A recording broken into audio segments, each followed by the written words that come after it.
So welcome back to my YouTube channel B students. पिछले video में हमने cover किया था historical basis understanding of Bharatvarsh. Bharat का नाम भारतवर्ष क्यों पड़ा, अगर भारतवर्ष पड़ा तो उसकी क्या विशेषताएं थी, इसलिए क्यों उसको भारतवर्ष बोला गया और उसको किन किन नामों से बुलाया जाता था, ये सारी चीज़ें हमने पिछले वीडियो में कवर किया था। आज हम उसके आगे से पढ़ेंगे। Let's be start.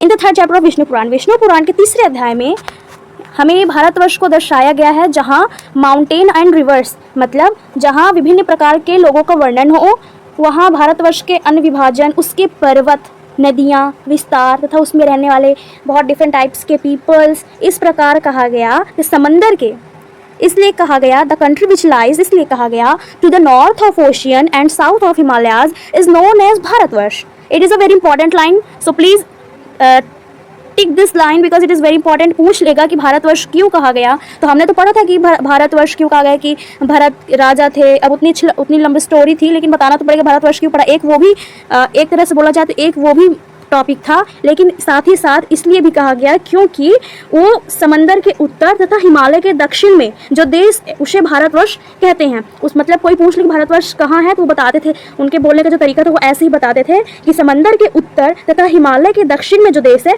उसे भारतवर्ष कहते हैं। और भारतवर्ष क्यों कहते हैं, क्योंकि भरत जो राजा थे उनके नाम से भारतवर्ष नाम पड़ा, जहाँ भारत के वंशज रहते थे। It is a clear. अब हम आगे बढ़ते हैं। बहुत ही बड़े बड़े पैराग्राफ है, तो इसको क्या करते हैं, पैराग्राफ इंग्लिश में पढ़ के उसका एक्सप्लेन कर दूंगी पूरा, तो इससे क्या होगा कि ज़्यादा जल्दी समझ में आएगा। अगर ऐसे एक एक लाइन पढ़ के पढ़ाऊंगी तो शायद इतना अच्छे से ना क्लियर हो, लेकिन अगर एक पैराग्राफ पढ़ा के फिर उसको हिंदी में ट्रांसलेट करेंगे तो ज़्यादा ईजिली एंड ज़्यादा अच्छे से क्लियर समझ में आएगा। On the basis of the details in the Rig Veda, the Mahabharata and Vishnu Puran, it can be said that the ancient name of our country was Bharatvarsh, that is the land of Bharat. The details in the Vishnu Puran quite also match with the geographical location and population texture of present India. It is also mentioned by another name of Aryavarta in the Manusmriti, which is an ancient law books of Manu. Aryavarta, however, signifies the land inhabited by the Aryans. According to the Amarkosh, the Saros in Sanskrit written by ancient Indian scholar Amar Simha, Aryavart was the sacred land between the Vindhya and the Himalayas.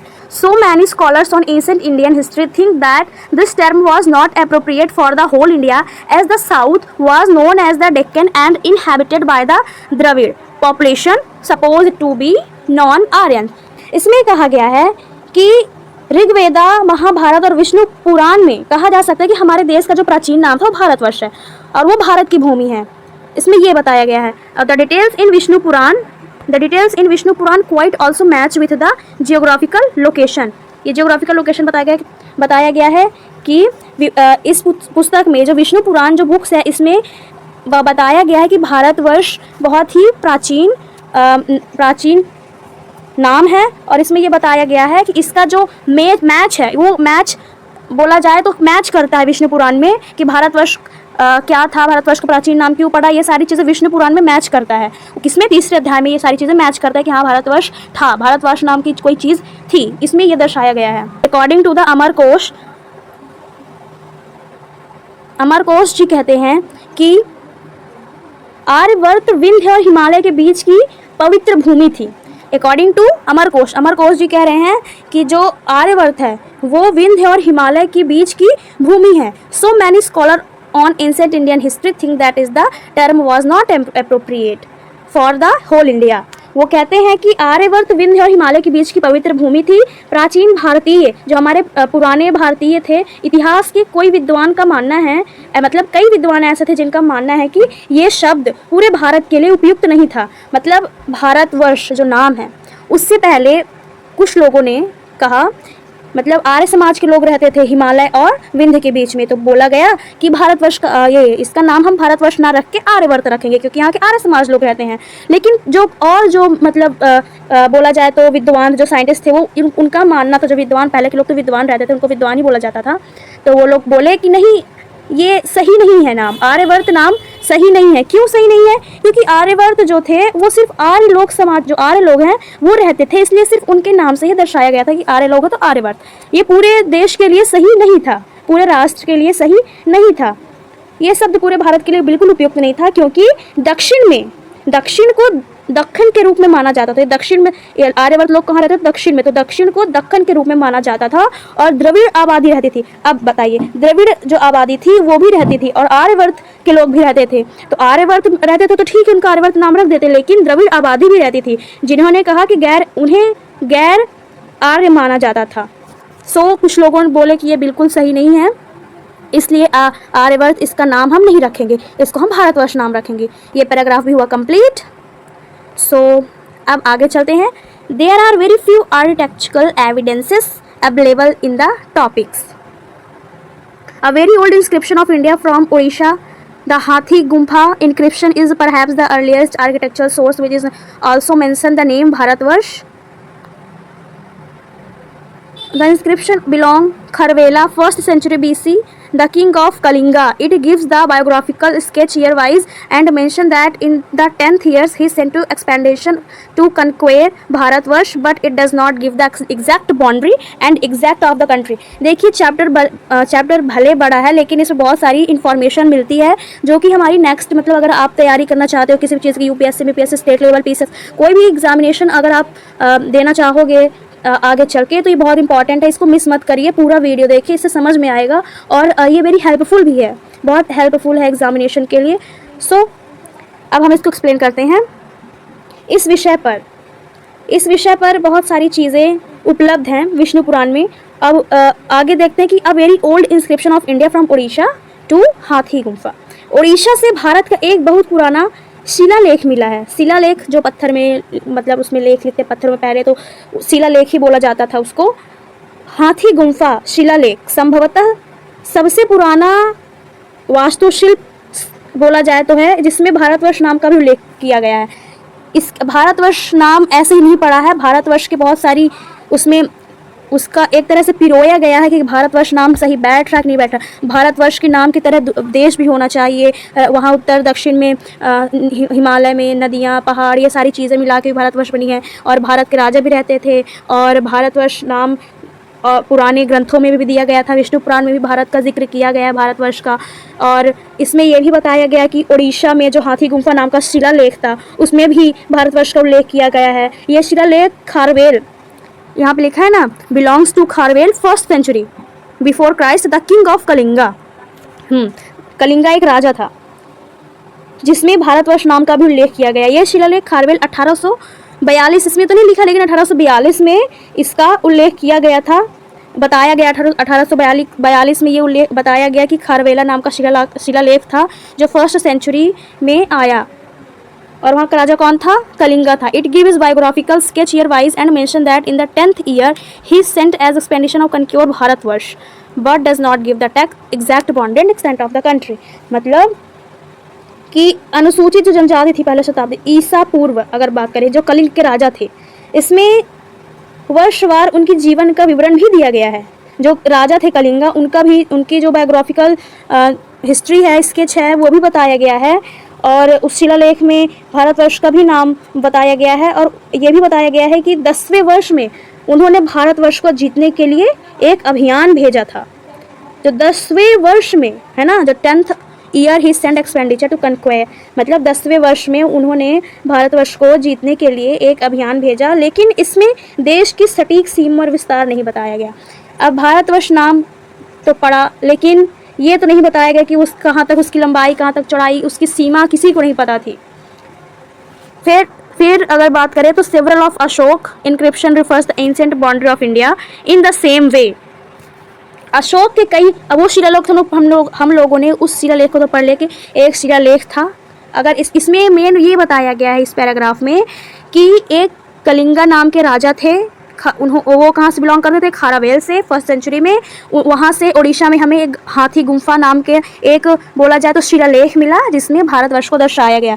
इसका कहने का यही मतलब है कि भारतवर्ष नाम मतलब ग्रंथों में भी कहीं ना कहीं भारतवर्ष का जो पहचान है वो मिलती ही गई है, इसलिए भारतवर्ष का नाम भारतवर्ष पड़ा। ये भी एक तरह से बोला जाए तो ये आपका एक उद्देश्य बन सकता है कि भारतवर्ष का नाम क्यों पड़ा, ये भी कहीं ना कहीं पॉइंट है, तब जाके हर चीज़ मिला के भारतवर्ष का नाम बताया गया। कुछ ना कुछ हर चीज़ निकल ही रही है पिछले, चाहे वो ग्रंथ हो, चाहे स्मृति हो, चाहे वो किसी भी प्रकार का समाज हो, कहीं ना कहीं भारतवर्ष मिल रहा है, इसलिए भारतवर्ष को भारतवर्ष भी कहा गया है। ये भी एक बहुत ही अच्छी और इम्पॉर्टेंट टॉपिक है और इसको समझना भी इम्पॉर्टेंट है। अब हम पढ़ लिए कि शिलालेख में मिला था, कलिंगा के शिलालेख में मिला था, अब हम पढ़ेंगे अशोक के शिलालेख में क्या मिला। सो several of Ashoka's inscription refers the ancient boundary of India in the same way the Prayag Prasasti or the Prayaga inscription of Samudragupta, the Gupta king, also mentions about the boundary of Indian ruling dynasties of the Ashoka time. They include not only the southern territories but also the northwest location and division as mentioned in the Puran. अब ये important चीज़ हुई। अब इसमें बताया गया है कि जो अशोक के कई शिलालेखों में भारत की एक बहुत प्राचीन सीमा का उल्लेख है।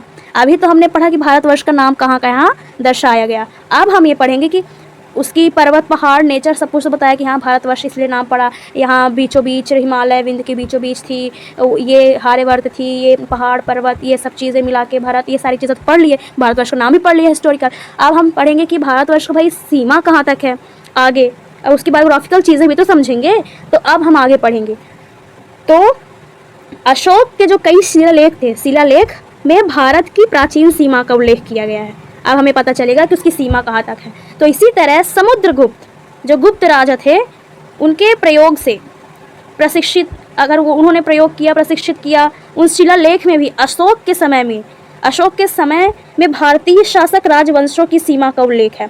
अब उसमें भी पूरा फिक्स नहीं बताया गया कि भारतवर्ष का सीमा कहाँ तक है, उस थोड़ा थोड़ा करके बता रहा है कि पहले जैसे कि पहले बोला डिस्ट्रिक्ट, फिर स्टेट, है ना, फिर नेशनल, फिर इंटरनेशनल, ऐसे धीरे धीरे करके भारतवर्ष के बारे में बता रहा है। उसकी बायोग्राफिकल, हिस्टोरिकल, है ना, अब उसके जियोग्राफिकल, अब ये बता रहा है कि इसकी जियोग्राफिकल चीज़ें कैसे हो। इसका बोला जाए तो लोकेशन कहाँ मेंशन है और ये कितनी बड़ी थी, इसकी सीमा कहाँ थी, इसकी लिमिटेशन कहाँ थी, ये जियोग्राफिकल थिंग्स है। अब जियोग्राफिकल चीज़ों के बारे में ये बता रहा है कि उसकी सीमा कहाँ तक थी। तो अशोक जी के जो शिलालेख थे उसमें उसकी सीमा का उल्लेख किया गया है भारतवर्ष का। और इसी तरह समुद्रगुप्त जो गुप्ता के राजा थे, वो उन लोगों ने इसके बारे में प्रशिक्षित किया, मतलब इसके बारे में प्रयोग किया अशोक के समय में कि भारतीय जो शासक थे, मतलब जो राजवंशी, पहले राजवंशी रहते थे, उनका सीमा पहले उल्लेख किया गया। जो राजा लोग रहते थे पहले, उनके वो कहाँ रहते थे, कहाँ से कहाँ तक उनका क्षेत्र था, पहले इन सारी चीज़ों के बारे में वो उल्लेख करते हैं। इनमें न केवल दक्षिण क्षेत्र बल्कि उत्तर पश्चिम सीमा क्षेत्र भी शामिल है। अभी तक तो हमें ये पता था कि दक्षिण, है ना, अब हमें ये भी पता चल रहा है कि इसमें केवल दक्षिण ही नहीं बल्कि उत्तर पश्चिम सीमा क्षेत्र भी शामिल है। ये कुछ हद तक पुराणों में भी बताया गया है कि भारतीय भौगोलिक, मैंने आपको बताया था ना कि इंडियन ज्योग्राफिकल कंडीशन में, लोकेशन में बात करें तो इनके विभाजन भी बताए गए हैं। पुराण में इसका मेंशन किया गया है, जो हमारे पुराण हैं, ग्रंथ पुराण, इसमें इसका भी उल्लेख किया गया है। ये हमारा कंप्लीट हुआ, ये भी क्लियर हुआ। इस चैप्टर के मेरे पास 20 इंपॉर्टेंट क्वेश्चंस हैं जो मैं आपको सेंड करूंगी, मतलब इस वीडियो में बताऊंगी, एक्सप्लेन करूंगी। ये बहुत इंपॉर्टेंट है, इसके बारे में जितने क्वेश्चन इसमें से बन रहे हैं वो मैं कुछ क्वेश्चंस जो है एक सेपरेट वीडियो में डालूंगी और आप लोग उसको ज़रूर देखिएगा। अब हम इसके, अब लास्ट टॉपिक है हमारा क्रिटिसाइज्म। अब भाई ये तो पता है कि जहाँ अच्छाइयाँ होंगी वहाँ बुराइयाँ भी होंगी, जहाँ पॉजिटिविटी होगी वहाँ नेगेटिविटी भी होगी। तो भाई जहाँ नाम रखा जाएगा तो क्रिटिसाइज्म तो होगा ही, उनकी आलोचनाएँ तो लोग करेंगे ही। लेकिन ये बात तो सही है कि भारतवर्ष का नाम ऐसे ही नहीं पड़ा है, वो नया नहीं है। भारतवर्ष हमारे ट्रेडिशन में, हमारे जो साहित्यिक, हमारे जो कल्चर, मतलब सारी चीज़ें हैं, उसमें हमारा जो भारतवर्ष का नाम है वो बिल्कुल दिखाई देता है, उसमें उल्लेख किया गया है। इसलिए भारतवर्ष नाम खुद में ही एक यूनिक है। फाइनल। अब हमारा लास्ट टॉपिक है क्रिटिसाइज में। इसको भी पढ़ लेते, किसने क्रिटिसाइज किया भाई, किसने आलोचनाएं की कि हमारा भारतवर्ष का नाम भारतवर्ष नहीं होना चाहिए, इनके बारे में भी जानना चाहिए। ये भी क्वेश्चन बन सकता है कि भारतवर्ष नाम का किसने किसने आलोचनाएं की हैं। So let's start. Many modern writers and Indology have been critical on accepting the description given in the ancient literature on this matter. For example, B.D. Chattopadhyay ji, in the book The Concept of Bharatvarsh and Other Essay, has remarked that the term Bharatvarsha, even in geographical sense, did not appear at all. तो हमारे आलोचक कौन है? वो हैं कौन? B.D. Chattopadhyay, जिनकी किताब है the concept of Bharatvarsha and other essay. चलिए इनके बारे में पढ़ते हैं अब। According to Indology, many modern writers and Indology, Indology के कई जो मॉडर्न मतलब आधुनिक जो राइटर्स मतलब मॉडर्न राइटर मतलब आधुनिक लेखकों ने इस मामले पर बहुत ही प्राचीन साहित्य में इसका विवरण स्वीकार करने से आलोचना की। वो बोलते हैं कि मैं भाई भारतवर्ष का नाम भारतवर्ष नहीं कहना चाहूँगा।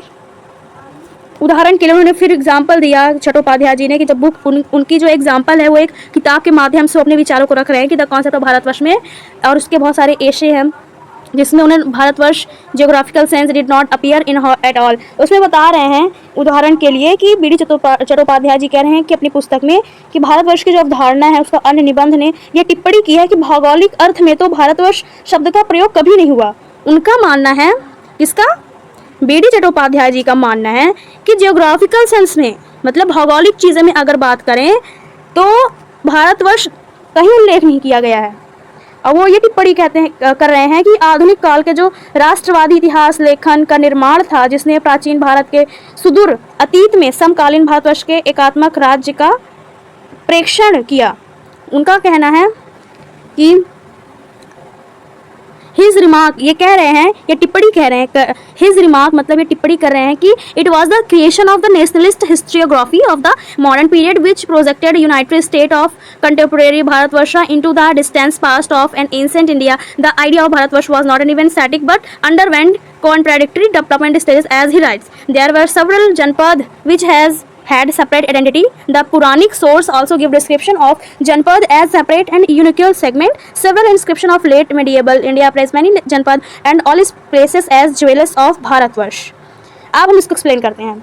इंडोलॉजी के अनुसार जो आधुनिक लेखक थे बी डी चट्टोपाध्याय जी अपनी पुस्तक में भारतवर्ष की अवधारणा और उन निबंध के बारे में टिप्पणी करते हैं और वो कहते हैं कि जो भौगोलिक अर्थ है, भौगोलिक अर्थ में अगर बात करें तो भारतवर्ष शब्द का प्रयोग कभी भी नहीं हुआ। उनकी टिप्पणी है कि आधुनिक काल के जो राष्ट्रवादी थे, जो मॉडर्न टाइम के जो नेशनलिस्ट थे, हिस्टोरिकल राइटर्स थे, वो क्या कहते हैं, प्राचीन भारत के सुदूर अतीत में जो समकालीन भारतवर्ष के एकात्मक राज्य का एक प्रेक्षण किया गया, भारतवर्ष जैसा कि वे लिखते हैं ये सुधीर भी नहीं था बल्कि विरोधाभासी विकास चरणों में गुजरा। उनका मानना है कि भाई कि ये भारतवर्ष का नाम नहीं होना चाहिए और भौगोलिक अगर चीज़ों में देखें तो भारतवर्ष का नाम नहीं आया, बस हिस्टोरिकल चीज़ों में ही भारतवर्ष का नाम आया। मतलब भौगोलिक चीज़ों में इसका नाम नहीं आया है और इसकी पहचान नहीं है। तो भारतवर्ष जैसे कि वो लिखते हैं और वो बोलते हैं कि ये विरोधाभासी विकास है, मतलब इसमें डेवलपमेंट भी नहीं हुआ है भारतवर्ष में इतना ज़्यादा। तो वो बताते हैं कि जो जनपद जिनकी अलग पहचान थी और अगर बात करें पौराणिक स्रोतों के अनुसार इसका जो विवरण मिलता है, जनपदों अलग और आसमान खंडों के रूप में उत्तर मध्यकालीन भारत के जो कई शिलालेखों में कई जनपदों और पवित्र स्थानों की प्रशंसा रत्नों के रूप में भी की गई है। इसका पूरा अगर मतलब देखो तो ये है कि जो चट्टोपाध्याय जी थे वो तो बोले कि भारतवर्ष जियोग्राफिकली नहीं है, हिस्टोरिकल बस है। लेकिन हिस्टोरिकल में इतनी सारी एविडेंसेस देख के, इतनी सारी चीज़ें देख के इसे भारतवर्ष हिस्टोरिकल मीनिंग, इसका मतलब भारतवर्ष जो है इसको फिर अपनाया गया। नेशनलिस्ट हिस्टोरिकल राइटिंग, जो हमारे राष्ट्रीय मतलब इतिहासकार थे उन्होंने भारतवर्ष को अपनाया।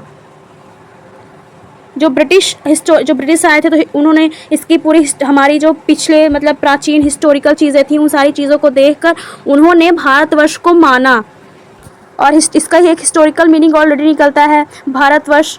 It was the adopted by nationalist historical writing, मतलब कि ये निश्चित, ये जितने लोग आलोचना कर रहे थे भारतवर्ष की तो वो निश्चित गलत व्याख्या कर रहे थे, लेकिन इसे राष्ट्रवादी ऐतिहासिक लेखन द्वारा भी अपनाया गया है। आगे हम पढ़ेंगे India reference in the ancient Greek and Roman tradition Indica. ये इम्पॉर्टेंट है ये कि Greek and Roman tradition as Indica and India respectively and the Persian using the term Hindustan for the present India.